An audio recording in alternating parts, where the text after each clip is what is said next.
What would you do if someone stood in the middle of your town square and set fire to the one book you hold sacred, the Quran, burning in broad daylight, cameras flashing, crowds watching, hatred on full display? Most would expect rage. Some would call for revenge. But what happened next wasn't anger, it wasn't violence. It was something far more powerful. Because this isn't just a story about a man who burned a book. It's about what happened after. It's about a truth that refuses to be silenced, a book that refuses to burn, a message that transformed the very man who tried to destroy it. If you think you've heard stories of faith before, wait till you hear this one. Because this will leave you speechless.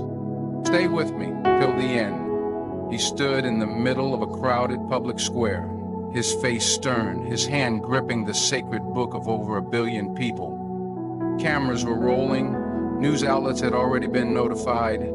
People gathered, drawn by curiosity, tension, and the chilling anticipation that something extreme was about to happen. And then it did.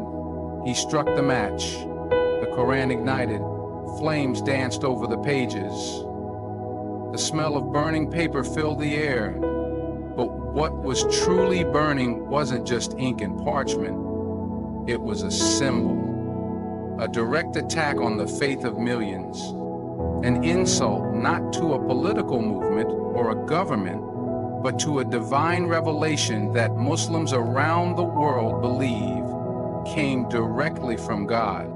This wasn't done in private. This was orchestrated, premeditated, strategic. He wanted eyes on him. He wanted the world to watch.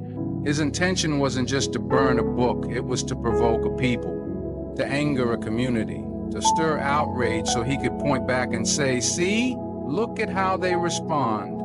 He had seen the headlines in the past, he had studied the reactions, and now he wanted to be the spark that lit the fire of controversy once more. For him, it wasn't personal, it was political, it was theatrical, a stage play of hatred, with him as the lead actor and the Quran as the prop. But there was more beneath the surface.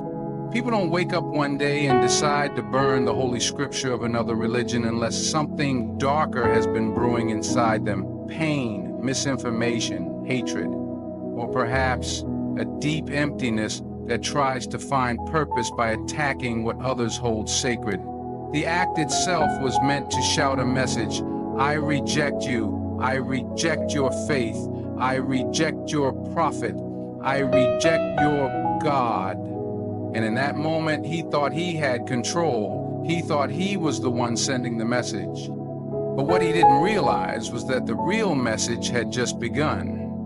One he wasn't in control of. He thought the act would end with applause from those who shared his views, with praise from those who feared Islam, and with silence from those who didn't understand it. What he didn't expect was the ripple effect, the silent gasp from onlookers, the pause from people around the world, not just Muslims, but people of conscience, people who, regardless of belief, understood that burning any sacred book is not an act of courage, but of weakness. That when you attack the soul of a community, you're not exposing their flaws, you're revealing your own. In that one moment, fire consumed more than pages. It revealed the fire inside him, the anger, the ignorance, the deep desire to feel power by inflicting pain. But this story wasn't about him holding the Quran in flames. It was about what would follow. Because the real power wasn't in the fire he lit, the real power was in the reaction that came after. As the flames consumed the Quran, the crowd stood still. The tension in the air was heavy, thick with emotion. Some people recorded on their phones, unsure whether to capture a moment of history or hide their faces from the shame of witnessing such hate. Others looked around, waiting for the expected chaos to erupt. They anticipated anger, shouting, perhaps even violence. After all, the man had lit a sacred book on fire, publicly, without remorse. The stage was set for rage, but it never came. Instead, the unexpected happened.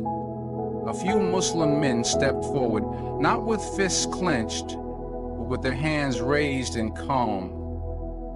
One man, eyes filled with sorrow instead of fury, gently walked away, whispering a quiet prayer under his breath. Another approached the ashes, picked up what little was left of the pages, and kissed them before wrapping them in a cloth. There was no riot, no screaming, no retaliation, just a deafening silence that said more than words ever could. It was a silence of strength, of patience, of deep, unwavering faith. The man who lit the fire looked confused. He scanned the faces around him, waiting for the pushback, for someone to take the bait. But all he saw were people who refused to lose themselves in hate. That moment for him was a disruption he expected to provoke. Instead, he was disarmed, not by fear, but by discipline. The very people he tried to incite with his act of hatred were showing him what real power looked like, not in matching evil with evil, but in choosing dignity over destruction. Some in the crowd started to realize that what they were seeing wasn't weakness, it was wisdom. It was people living by the very words that had just been burned. Words that called for patience, for mercy, for peace in the face of ignorance. Their restraint wasn't because they weren't hurt, it was because they knew their faith was stronger than any fire, that the Quran lives not just in paper, but in hearts, that no matchstick could destroy the message it carries. And that shook people. It shifted the energy in the square. Even those who didn't understand Islam were now curious. They had just witnessed an act of deep provocation. And yet the response was so calm, so composed, it demanded respect. Some bystanders approached Muslims in the crowd afterward, asking, "Why didn't you fight back?" And the answer, repeated in many forms, was simple. Our book teaches us better. That answer echoed louder than any act of violence ever could. The man who burned the Quran didn't just fail in his mission. He unintentionally highlighted the very beauty he tried to deface. Because what the world saw that day wasn't just the burning of pages, it was the unshakable strength of those who lived by them. As the footage of the Quran burning spread across the internet, something strange began to happen. The act, intended to stir anger and division, instead ignited a global wave of attention for a very different reason. People weren't just reacting to the man's hateful actions. They were drawn to the extraordinary calm and dignity shown by the Muslims who witnessed it. Social media posts, news outlets, and reaction videos started focusing not on the flames, but on the reaction to them. In a world conditioned to expect fury, what left people speechless was the strength of restraint. Clips showed Muslims stepping back, heads bowed, lips moving in silent dua. There were no angry mobs, no shattered glass, no screaming chants. There was only a deep silence that screamed louder than violence ever could. And it was that silence that caught the world off guard. Comment sections flooded with people from different backgrounds expressing disbelief. "I thought there'd be riots.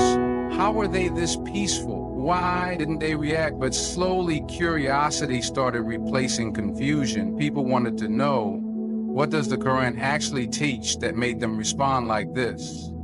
That curiosity grew. Influencers, even those who once criticized Islam, began to speak about the incident with a tone of surprise, even respect.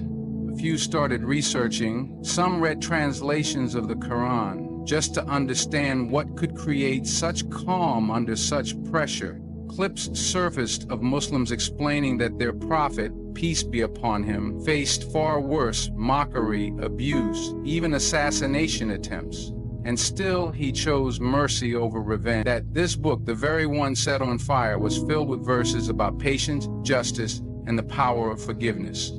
The narrative began to shift. The headlines that might have once said Islamic outrage now read Muslim restraint shocks onlookers, or faith in flames, but hearts remain calm. The very people who had been painted in negative light for years were now being seen in a new one. Not because they shouted louder, but because they chose not to shout at all. Their discipline didn't come from fear, it came from faith. It came from believing in something bigger than the moment. That was the real story the world began to see. Not the act of hate, but the response of love. Not the burning, but the unburnable truth. The world expected fire to be answered with fire. What they got was a fireproof soul. And that shook people. It opened doors. People who had never spoken to a Muslim before reached out. People who had never touched a Quran ordered a copy. And some, quietly, in the stillness of their own homes, began to read those very pages that were meant to be erased. He thought he'd silence a message. Instead, he amplified it to millions. Because sometimes, when you try to destroy something sacred, all you really do is show the world how sacred it truly is.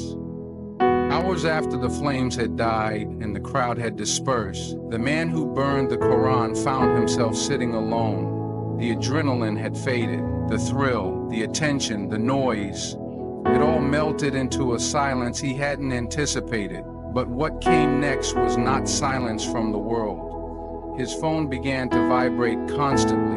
Emails, messages, direct mentions on social platforms flooded in. But they weren't filled with threats or insults like he expected. Instead, they carried something entirely different, something that made him pause. Muslims from around the world were messaging him with words that shook his assumptions. There were no death wishes, no angry curses. Instead, people wrote things like, "May God guide you. We forgive you. You hate what you don't know, and that's okay. We invite you to learn." It wasn't weakness, it was strength disguised as grace. The tone of these messages broke through his armor. He had braced for battle. He had prepared to be hated, even welcomed it. But he wasn't prepared to be forgiven. He wasn't ready for compassion from those he had tried to offend. That's the moment something cracked. A man filled with hate began to feel something foreign, guilt. He started to wonder, why are they not angry? Why are they not like the image I've been taught to believe? The flood of kindness clashed with the image of Islam he had carried for years. And the more he read, the more those cracks widened. He began clicking on links Muslims sent him, videos about the Quran, lectures about the Prophet, clips that explained Islamic teachings on mercy, justice, and forgiveness. He had no intention of believing it, but the more he watched, the more he saw a mirror, not of the angry, hostile religion he imagined, but of a faith rooted in peace, knowledge, and sincerity. He couldn't make sense of it. How could people so vilified in the media be so calm in the face of direct hatred? How could a religion he tried to humiliate respond by praying for him? And then came the letters, handwritten notes. A woman from Canada wrote, "You don't have to like us, but please don't hate us without knowing who we really are." A young boy from Turkey drew a heart around a Quran and mailed it to his office. One imam recorded a personal message and said, "Brother, if you ever want to know why that book matters to us, come visit. I'll show you myself." These weren't just messages, they were invitation, and slowly they started breaking down years of anger. What was once a hard wall of ignorance began to crumble. It was no longer about defending what he did. It was about understanding why the reaction didn't match the action. why the love felt more powerful than the hate he tried to provoke. And somewhere in that unexpected grace, a seed was planted. A question he never thought he'd ask began to echo in his heart. What if I was wrong? The story that began with fire took a turn that no one could have predicted. The man who once held a burning book in his hands now found himself holding something entirely different, a Quran, gifted to him by a Muslim neighbor who had once seen him on the news. At first, he hesitated to even open it. It felt heavy, not in weight, but in meaning. For years, this book represented everything he thought he stood against. But now, in the quiet of his room, curiosity overcame his fear. He opened it, slowly, cautiously, unsure of what he'd find. And what he found wasn't hate or anger or vengeance. What he found was a mirror to the soul, verses that spoke directly to the heart of a man searching for peace in all the wrong places. He read about mercy that knows no bounds. He read stories of prophets who faced ridicule, exile, and pain, but still forgave, still prayed for their enemies. He read lines that felt like they had been written for him centuries ago, speaking of those who were once lost but found their way. The more he read, the more something inside him shifted. There were nights he sat alone, reading for hours, not even realizing how much time had passed. The words weren't just beautiful, they were honest, direct, pure. They didn't scream, they whispered, and those whispers pierced louder than any shout. He began visiting Islamic centers, not to debate or argue, but to learn, quietly, humbly. He asked questions he never thought he'd be brave enough to ask, and he was met not with judgment, but with patience. Imams, youth leaders, even elderly uncles sat with him, sharing stories from their own journeys. They told him about a faith not just lived on Fridays, but in every breath. A way of life that prioritized truth, justice, charity, family, and above all, submission to the Creator alone. He saw their prayers, not just rituals, but sincere conversations with God. He witnessed their fasting, not just an act of sacrifice, but of self-control and gratitude. And slowly, the walls he had built around his heart started to fall. There came a night under the stars, after a long conversation with a young Muslim brother who had once been a former atheist, when he looked up to the sky and said, "God, if you are real, show me." It wasn't dramatic, it wasn't loud, but it was real. And from that night on, the signs came, not as miracles or flashes of light, but as a growing calm in his heart, a quiet certainty, a peace he had never known. That peace led him back to the mosque, this time not as a visitor, not as a skeptic, but as a man ready to take the final step. He stood in front of the congregation, voice trembling, tears in his eyes, and he said the words that changed everything. Ashhadu an la ilaha illallah wa ashhadu anna Muhammad Rasulullah. And in that moment, the man who once tried to burn the message became one of its followers. His story didn't end with a single declaration, it began there. When he embraced Islam, people around him were shocked. The media tried to spin it, critics tried to deny it, and some called it a publicity stunt. But his actions spoke louder than any headlines. He disappeared from the spotlight, not to hide, but to grow. He immersed himself in study, attending classes, learning Arabic, memorizing verses he once tried to destroy. The man who once held fire in his hands now held prayer beads, rising before dawn to pray, fasting during Ramadan, standing shoulder to shoulder with the same community he once vilified. He didn't just change his beliefs, he changed his life. He started volunteering at shelters, helping refugees, working with interfaith groups to bridge the very gaps he once widened. He wasn't trying to impress anyone. He was trying to redeem a soul that had been lost in darkness for too long. But it wasn't just about him. His transformation sparked something bigger. People who had hated Islam because of him now found themselves questioning everything. Old friends reached out not to argue but to understand. Family members who once thought they knew him were now reading about the faith he chose. His journey opened doors of dialogue in homes that had never spoken about religion without anger. A former pastor wrote to him saying, "You made me pick up a Quran for the first time." A high school teacher said his students were now asking to learn about Islamic civilization and ethics. He had become a bridge, not a perfect one, not without scars, but one that connected hearts across chasms of ignorance. His past wasn't erased. He didn't pretend he had never made mistakes, but he used his past as a tool to show others what growth really looks like. He gave talks in prisons, telling inmates, "If I could find peace after all that, so can you."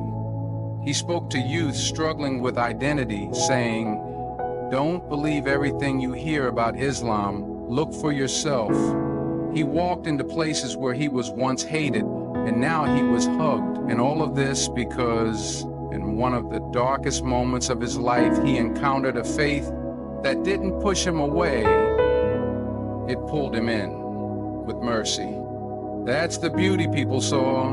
Not just a convert, but a living example of the power of guidance.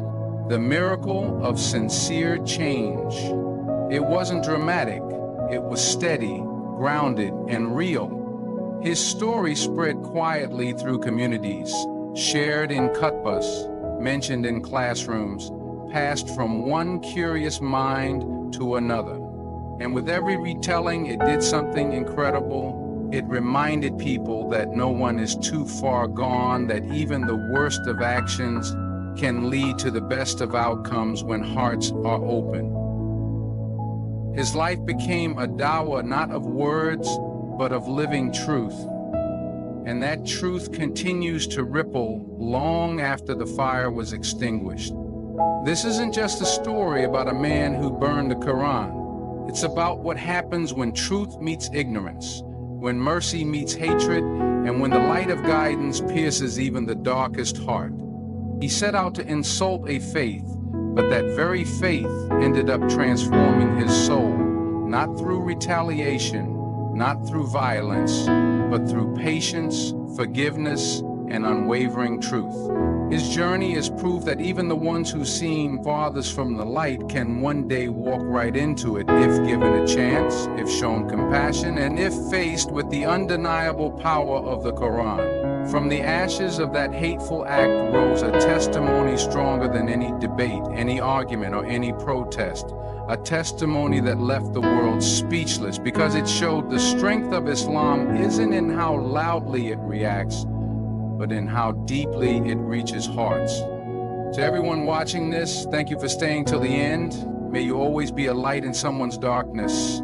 May your heart remain open to truth and your mind strong enough to challenge falsehood. Never underestimate the power of kindness, never doubt the strength of your faith, and never forget, sometimes the ones who oppose you the most are the ones closest to finding the truth.